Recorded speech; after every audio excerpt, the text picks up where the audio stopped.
Hello, Eric here with ReLISTO, Leasing and Property Management in San Francisco. We're just about to enter into 3478 apartment number 2. This is a ground level apartment.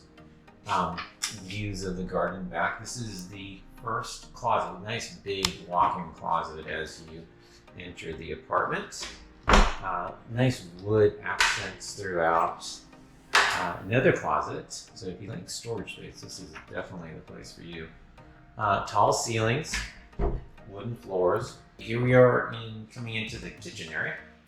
Gas range, lots of cabinet space. Really, it's a very large area to be cooking in.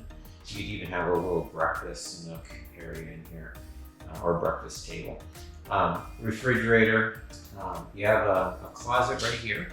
I left it open. You can kind of see how deep it is. And then here you have a little mud room that goes out to the fire escape.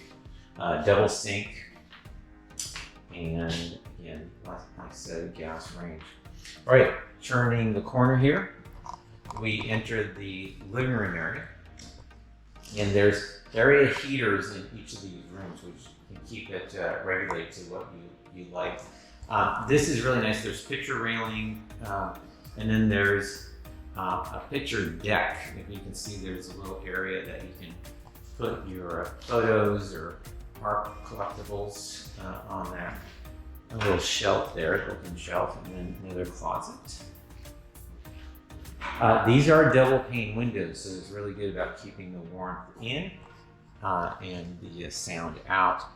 This is on the back side, so you're away from the street, so it's super quiet in comparison to other street side apartments. I'm gonna go through the door here. This is the bedroom area. Again, double pane windows. Here's your closet space, big tall ceilings. And this is kind of nice, depending on your living arrangement, you can use this pocket door to leave it open to the living room, or if you want more privacy, or depending on how you're configured, you can close it for that use as well. But what it does is, by leaving it open, you feel like a really large space. So anyway, that's 3478 unit number 4. It is now November of 2023. So if you're interested in this property, give us a call. All right, cheers. Bye-bye.